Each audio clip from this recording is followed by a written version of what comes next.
Thank you for joining Catholic Gen X, where AM radio still plays music. Father Peter, Tom? I think it does. Does it? I don't know. Not Yeah, AM but Gold, it's a lot of Spanish music. You know, they tried to get rid of AM radio. I did Oh, not they know did? that. Yeah, I think Biden. It was not making it political. I'm just like, it's in the last 4 years. I think they made an effort to get rid of it, but decided it was important for safety announcements. Oh. The truly great rock band, the Lumineers, did a song recent on their latest album, AM Radio. They did, which is much better than, it wasn't Nickelback, who was the other band, AM Radio. I don't know. Yeah, it's not very good. But, well, good to be back with you. Yeah. It's been a while. So, Father Peter's just came back from sabbatical. Yeah. I was talking to my mom about that. This summer, I said, Father Peter's going to go on sabbatical. And Can I guess what your mom said? Go ahead. His life is a sabbatical. No. Like Cosmo Kramer. She likes me. So she heard about it, then it was time to go. And I said, yeah, Father Peter's gone. And she's like, ooh, is everything okay? Right. And it's like, well, would there be a problem? It's like, well, in the olden days, when a priest went on sabbatical, it meant they went away for a while. Right. Some kind of Dry concern. out. Yeah. Yep. So. Yeah, the church loves a euphemism, so. How was your sabbatical? It was good. It was real good. Great time of relaxation and prayer and refreshment, and it was really great. So you went to Mass in multiple countries. Yeah, I did. Did you notice, are there noticeable differences? Because I've been to Mass in multiple countries, and I'm always slightly disappointed that it's kind of the same thing. Just sometimes I can't understand. That's what a they're saying. feature, not a I problem. I understand, but you go in with this expectation of you go in and it's Right. It's really not. No. In Paris, I went to just a neighborhood church right across the street, actually, from where I was staying, and kind of early-ish, 8:30 maybe, 8:30, something like that. And it was lovely, a couple young families, and but very simple, just I think an a cappella cantor, maybe a guitar, but just very simple music. Did you try to hire him? I did not. That's low. Let's see. High Mass at the cathedral in Valencia, Spain, was lovely. That was a little bit different because they had several canons there of the cathedral, and they chanted morning prayer and then Mass, and it was lovely. So was that like our experience in Rome when we went to Mass on Sunday and there were multiple Masses going on at the side altars? I think this was the only Mass going on at that time, but yeah. Who else you got? So your favorite country for a long time was Spain. Spain. But now maybe you're changing a bit? That's not how I interpreted what he said, so I'm interested to hear the answer. I thought Greece was really moving up Greece the ladder. was lovely. Yeah, it really moved up the ladder. But all the Greeks. They're not worse than the Italians. The food was amazing in Greece. The weather was great. I really loved it. I had 3-4 days in Greece. It was lovely. Oh, that's awesome. Yeah. Was Athens as bad as I've heard? Terrible. Which kind of was a bit of the charm, but again, I was only going to be there for 3 or 4 days, so it was fine. But very narrow, windy streets, clogged with traffic, and cruise ship tourists, and yeah. Bad in what way, Tom?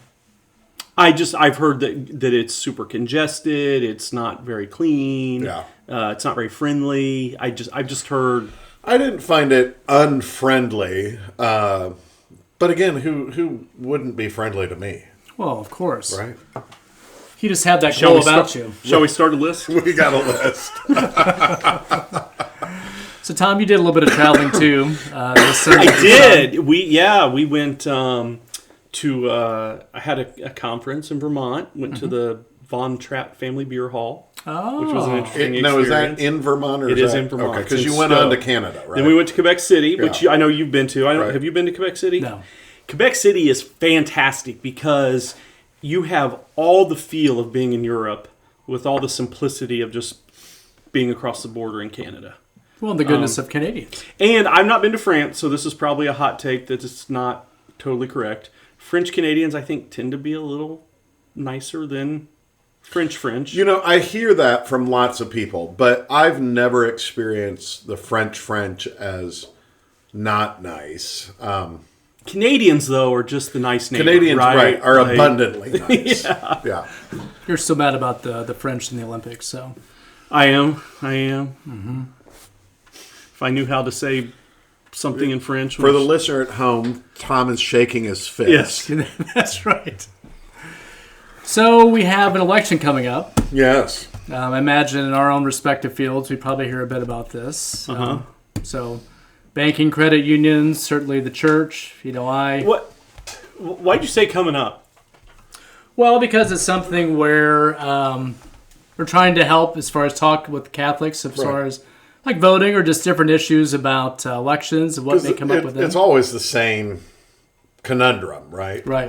Who do I vote for? And as soon as we get through this cycle, we will feel like we're starting again. Yes. Right. Mm-hmm. Yes. I have a friend who is in Congress, and when I talk to her husband, that's the thing that he hates the most is it's constant campaigning. Like their life never stops campaigning. That sounds horrible, brutal to me. How could you get through that?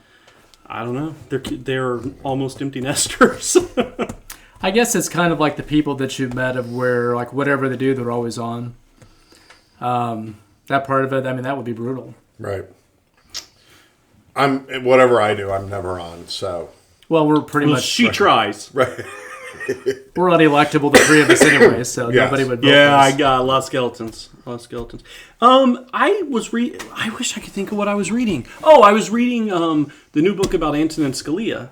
Oh. And at some point in the book, because he'd worked in government for quite a while before he was ever a federal judge, and at some point in that book, he came across a congressman. I can't remember if it was a senator or a representative, but they were a priest. Oh, yeah, a legendary, I think he was a Jesuit from Boston.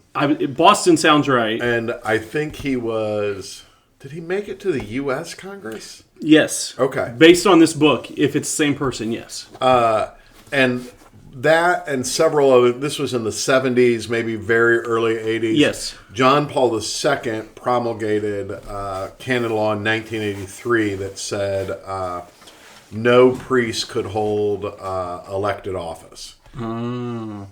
But there was that guy and several in South America, maybe one or two in Europe. So wouldn't you still have to, even back then, get permission from your bishop to run? Yeah, like I said, I think this guy was a Jesuit, so getting permission was not the difficult part. He was also from Boston. Okay. And we had a lot more priests back then. Yeah. Yeah, you know, that post-World War II generation was at its height in the late 70s. Now the average priest has, 5 assignments? At least, yeah. The slackers only have 2. Underachievers. So it is something where I think that Catholics start to wonder a bit about voting and certainly just all the hoopla of that and even like the turmoil what that brings. But, as far as I wonder, maybe we can talk a bit about just like the Catholic conscience and what that means to actually what we consider when we vote. So the Catholic Church can't promote anybody specifically. Yeah, they'll lose their nonprofit status. Have FBI agents sitting in the pews. Remember that a few years ago? The Archbishop Thompson always reminds us priests that we promote ideas and causes, but not parties or particular candidates. And to me, that's what's challenging about being a Catholic.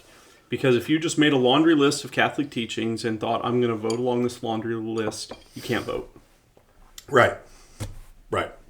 Well, like in this presidential election, neither one is particularly strong against abortion. One candidate is very outspokenly pro-abortion and seemingly an absolutely kind of limitless or unregulated abortion. The other is not that, and so it makes it very difficult to vote. And what values do we put in place? And I think there's a room for legitimate disagreement, for example, on what is the best way to help the poor and the indigent, right? Like, is the best way to help the poor and the indigent through direct government subsidy and work like that, or is it by creating opportunities for people who would be capable of taking advantage of those opportunities, and a safety net only for those who are unable to do that? And I think there's good arguments to be made on either side of that. So I think a Catholic really has to pray and weigh those considerations up. I think care for Pope Francis would have us always remember to care for our common home and remember environmentally friendly policies as part of the arithmetic for it. That's why you recycle, right? That's why I recycle. Didn't he have a little bit of falling out in the last few years with some of the American cardinals over communion for elected officials? Yeah, so this hinges on a couple of things from canon law about how do you judge, for example, a public and notorious sinner, right? There's the primary responsibility is on the person themselves. Do not present yourself for communion. But then several bishops have named politicians and said they cannot receive communion in their diocese. Very famously, the Archbishop of San Francisco has named Dianne Feinstein. Is that her name? Well, she's dead. Oh. Was it maybe Nancy Pelosi? Nancy Pelosi, Yeah. Thank you. As not being able to receive communion in her home diocese of San Francisco. But the Cardinal Archbishop of Washington, D.C. did not reciprocate. So theoretically, she is able to receive communion in D.C., but not home in San Francisco. It's tough, right? Like, Right. you appreciate them taking a stand. But at the same time, I remember Pope Francis said something along the lines of, we shouldn't weaponize the Eucharist. Right. Now, the Archbishop of San Francisco, made clear, I've met with her, I've laid out the church's position. She very clearly knows the position. And so he felt like she had been obstinate in refusing to kind of back off of being so pro-abortion. Was he the bishop who had sent her flowers, trying to get her attention, and this was before he actually sat down and talked with her? I don't know about that. I think I read that somewhere. And then You don't send me flowers.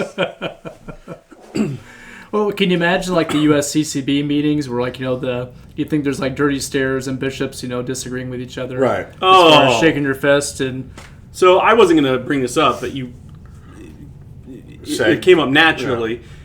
We went and saw the movie Conclave over the weekend, and it's interesting the arguments that they get in the Conclave. It's fiction, but it's so readily relatable. You can immediately see these arguments happening in a room full of cardinals. What's the premise of the movie? Conclave. Papal conclave. Well, I know what that is, but I didn't know is it too much of a spoiler if you got? No, the Pope dies, and so they have to have a conclave. And I thought there was a controversy or something. Well, there is. Well, there is. Okay, well, there we don't want to is. spoil it for the listeners. No, but Ralph Fiennes is kind of the main character. He's the dean of the College of Cardinals, and so he has this big moral dilemma because he learns things about some of the people who are candidates, and he's got this dilemma of, do I disclose it? How do I handle this? But through all that, there's debate and argument in the conclave, and it's just one of them is an Italian, and he goes on this rant, and he says, if we'd never gotten rid of Latin, we'd be able to all speak to each other today. We wouldn't have all these languages dividing us. And it's not hard for me to imagine a cardinal saying that. Well, I can imagine even just our local personnel board when they're talking about Father Peter being assigned to our parish. So a lot of back and forth. Big deal homecoming. Nobody else wants him. Yeah, the search committee, I don't think, zeroed in. I see a lot in therapy where people tend to start getting anxious this time of year. Well, yes. In fairness, I guess they're anxious. It's around election. It's kind of, Yes. election, but it's also the beginning of the holiday season, right? Mm-hmm. So everybody with any family drama is a little bit of a heightened. Yeah, it could be one of my personality quirks, but I have little patience for that because I think people so overreact to how it's really going to impact. I mean, are there impacts? Yes, of course there are. But the world's not going to end tomorrow, right? Like because of the election? Yes. Yeah. Some people think that, though, Tom. But that doesn't make it right. You haven't seen my Facebook page today. All the stuff you posted? I did not post anything. But I think that part of it is there is quite a bit of where. But there's so much misinformation, and people we have, and maybe it's always been this way, we have seemingly lost our ability to think for ourselves and formulate our own opinions. We don't need to. I can just watch the news and it tells me to think. Exactly. Right? That's exactly part right. of that is also we grossly overestimate the actual direct power of the presidency, right? I mean, that he still has to get a law has to be passed through Congress. Do some things temporarily, but not in the long Right. run. So, yeah, but I see a lot of this of where people have made politics really their sense of how they organize reality. And I think it's something where there's definitely, as Catholics, we understand that that's very unfortunate because putting politics above God is never good. But there is that sense of where the idealization of the candidate, and he or she is going to save us from whatever. And to your point, Tom, it's likely not going to change a whole lot of things dramatically. But I think it's symbolically very important of where just the sense of, the God-sized hole, looking for somebody else somehow to fill that. And becoming very anxious. I think even dividing families as far as, can't talk about politics and that kind of stuff. I was at my mom's house this summer and expected to have a perfectly pleasant day, but I have multiple nieces and nephews who are either in college, out of college, in grad school. It was inescapable. And I hate that that's how we become. By the way, the funny thing that made this old man snicker this morning was reading that like 11,000 votes were delayed in, I believe, Nevada because the college students didn't know how to sign their name on the ballot. Because they don't know how to write in cursive. Right. Well, now, young people are only taught cursive for signatures. That's pretty much it, right? Yeah. We're in the olden days of the nuns keeping us back, Right. Getting out the yardstick, kind of keeping the tempo and you to write well. And now it's kind of where, and I remember getting one of my mini rants with my kids about, it's like, when did they stop doing cursive? It's like, Dad, they teach us to print. I said, I've earned my illegible handwriting. Right. Nobody can read it, but I had to do it. I might have gotten a D- in penmanship for my cursive, but I at least got it done. I had a teacher in grade school write in my report card that we will leave Peter's handwriting up to the Holy Spirit. Wow. I was viewed as that hopeless. I've seen your signature. It is kind of tough. Not that mine's good either. Mine is purposely bad. Our signatures are particularly bad, though, because we have to sign our name all the time. So I was told in law school to develop a signature that was quick Right. and distinctive. Yeah. So that you can easily see a document, no, that is or is not your signature. Right. So that's what I did. I just thought you had bad handwriting, too. I do. All the above. On purpose, though. No, my signature's bad on purpose. My handwriting's just bad. So I think as Catholics, some of this kind of fear or dread of like what's coming and things like that, either it's the one who's going to lead us to the promised land or the one who's going to kind of lead us to perdition. I even see that where some people where they're stockpiling a lot of things and they're preparing and that kind of stuff too. And I think there's a balance of probably being prudential and also not trusting God in some ways of where that I'm the only one who's going to kind of guarantee the safety of my family or otherwise too. So it becomes something where well intentioned, but certainly a bit obsessive. I think at times too. So, as our prepping friends are listening right now, they probably won't answer the phone when we're asking for a can of beans. Yeah. Someday. So, I got nothing more on that. What's your off mic? You mentioned. Yeah, I have two small things. Stumbled upon on my trip on the airplane. I downloaded a series. It's only 4 parts. The movie, the series, The Chosen. Mm-hmm. Yeah. So the guy who plays Jesus, Jonathan Roumie. Roumie. I never know how to say his last name. He did a 4-part series. He did it himself, and it's called Jonathan and Jesus. Have you seen this? Mm-mm. Highly recommend it. It's fascinating. It takes place between seasons 2 and 3. Okay. And it's just about him and him becoming Jesus and him now being associated as Jesus. And it's so interesting to see the stress that it causes in his life because he feels such an obligation because people associate him with Jesus that he feels such an obligation when he's out in public to not let people down. Yeah. And he says multiple times, Jesus can't be a jerk. Like, no matter how I'm feeling, Jesus can't be a jerk. I believe that in public, I am enacting Jesus in the temple courtyard with a whip of cords. That's right. That's how he gets things done. He cuts the front of the line. Right. Well, that explains why he turned over our table of socks last year. One of the things he does is he goes and sees Alice Cooper. And I kind of, when it started, I thought... Is he a born-again Christian? Well, it didn't say born-again necessarily, but he's certainly a very devout Christian. Okay. And he talks about how he got to a point where he just felt like his life was rock bottom. And he's like, I can't keep doing this. And his management told him, if you become religious, it's going to ruin your career. Like, you can't be... And he's like, so be it. And he said, and then my career was just as successful as I've always been. It's a really interesting thing to see him. He goes around the whole world and talks to people, and it's just if you looking for something to watch, not sure what to watch. Okay. That large online retailer that also has a streaming service. Right. You can find it there. It was just interesting, and it's not it's not one of those things you don't. It's not a deep plot, so you don't have to focus on it. Right. It was just interesting to see how it's impacted his life and how... I knew the show was popular, but to see how people react to him in public was pretty fascinating. That would be, I would think, potentially a bit hysterical. Yes. Well, and that part troubles him a little bit.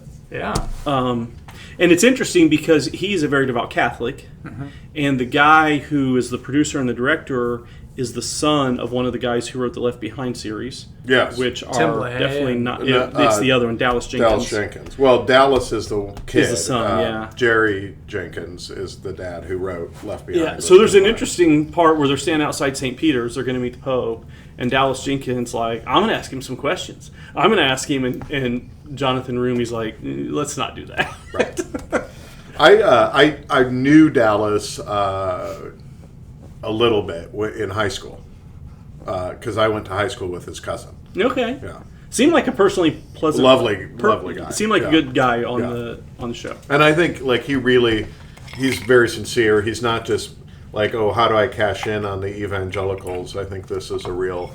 You kind of get the impression in the documentary that nobody's really making money off this. It's just kind of paying for itself. Yeah, and it's like they do crowdfunding and stuff. So yeah.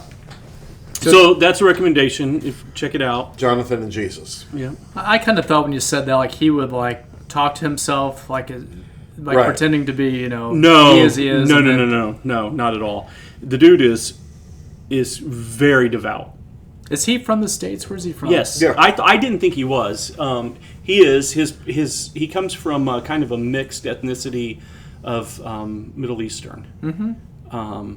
So is he Orthodox? Is he Catholic? He was raised Orthodox and he converted to Catholicism. Yes. Okay. So you haven't seen any of the series at all? I have. Oh, okay. I've seen all of season 1 and about half of season 2. He goes into this a little bit in there. The reason Dallas Jenkins hired him is he was in a short film. I think it was called The Two Thieves or something like that. Oh. And it's the crucifixion told from the... That's interesting. Is he talking to himself in that one? No. Okay. Well, he's not. He's both thieves. He plays Jesus in that. And the film is kind of about St. Dismas. Okay. But the good thief. The good thief. Yes. So yeah, I just if Right. you haven't seen it, it's worth checking out. That sounds pretty good. Second thing, Okay. in the Criterion a couple weeks ago, Criterion is our local Catholic newspaper. yes, there Just was in case we For the have. people in a different zip code. I saw in our for the people not in the South Deanery of Indianapolis Right. who listen to this. There was a story about a young lady at Butler. I think she's the campus minister. I'm not sure about Okay. that. She did this really cool project where she set up a table on campus, and she had this thing, and she called it "Leave a Prayer, Take a Prayer." Oh, And so the premise was you would write on a slip of paper something that you would prayer request. a prayer request, Yeah. and then you would take one that somebody else had Oh, I left. like that very much. I thought that was a super Yeah. cool idea. Yeah, I think yeah, it yeah. sounds 1970s. So did you take one? John has No. no sentimentality I at read all. the article in the Criterion, I'm Irish. I do have some. but it touched me as a cool idea. Yeah. I thought that was because I think as Catholics, not all of us, John, Okay. but I think as Catholics that is a part of our spirituality that many of us struggle with. Yes. And I just thought that was a cool way because I thought it was a cool concept. Yeah. Yeah. I agree. He doesn't. I think it probably helps I'm going to people. sneak into his office and set out a fishbowl and label it, take a prayer, leave a prayer. I mean, it does allow a sense of the importance of community and praying for each other, which I think is absolutely good. But, Especially on a college campus. yeah. Which can be kind of an impersonal place. You know, if you can feel lost on a college campus. Yeah, I can understand that. So have you started this in your own household, Tom? Or No, I'm not nearly that engaged. Well, who knows what your youngest would leave as a prayer request? Oh, I've got some ideas. And I know what my oldest would leave. Oh, yeah. Like he'd pray for the soul of my heretic mother. Right. oh, well, I mean that's you got to show love, the best way. So makes the family get-togethers and Christmas probably pretty interesting, though. As the seminarians and young priests like to say, error has no rights, Tom. Wow. Yeah. So I gave 3 pop culture. You did. You did. Do you Well guys done. have nothing? Nothing. Well, you figure sabbatically you come back with something. So I live purely in the interior castle of my soul at this point. My God. If it is not a British series that was filmed more than 15 years ago, chances are he hasn't seen it. yeah, Not fully wrong. that's true. It suits him well, though. It's the mysteries and the violence is done off scene. Right. And I love it's it. just I implied. love a good classic British mystery where maybe you hear a scream and all the death and dying is off screen and it's lovely. It makes the cape all that much more relevant. Right? So were the roots of this like Masterpiece Theater when you were a kid? Yes. PBS? Yeah. Sherlock Holmes, Agatha Christie, yeah. No better that than Benny Hill or Right. Mr. Bean. So how do you feel about the old Twilight Zone? I enjoyed it. My parents were very uneasy letting me watch it. So. Yeah, probably especially the one where the monks Yes. had locked the devil up in the Right. cell. Oh, and yeah, that's a good one. That is a good one. Burgess So. Meredith is the blind librarian. Yeah. That one they probably wouldn't have had a problem with. That But one. usually if it was on PBS, Mom didn't inspect it that carefully because she thought it was all educational on PBS. So Probably, at least, especially back then, probably largely correct. good chunk of it was certainly. Nova. Right. That, Didn't That's have how I've never been a science person. didn't have Neil deGrasse Tyson and No. his heresies, No. but it's a different time, so. Well, good to be back. Good to be Yeah. with all of you. Now that great. Father Peter's back, we'll have to start recording some more episodes. So be sure to give us a rating. Tune in. Tom, you want to send an email. Send an I've email. talked to some people who I know listen. I've encouraged them electronic to email. mail? We welcome at Or you can type a letter. You can mail a letter. We're going to get a P.O. box, maybe. Something like that. We're going to get a P.O. box, maybe. That is the most Tom statement ever. Yeah. Yes. Yes. We'll read your letters on air if that's Started okay. very confidently. Halfway through, was like, "Ooh, I don't want to." That's right. No guarantees. No guarantees. And if you're up to the year 1995 or beyond, you can send us an email. That's CatholicGenX@gmail.com. Put that CD-ROM of AOL.com in there and get it going. Get the notification. Kick your older sister off mail. the phone. We'll see you next time. See ya.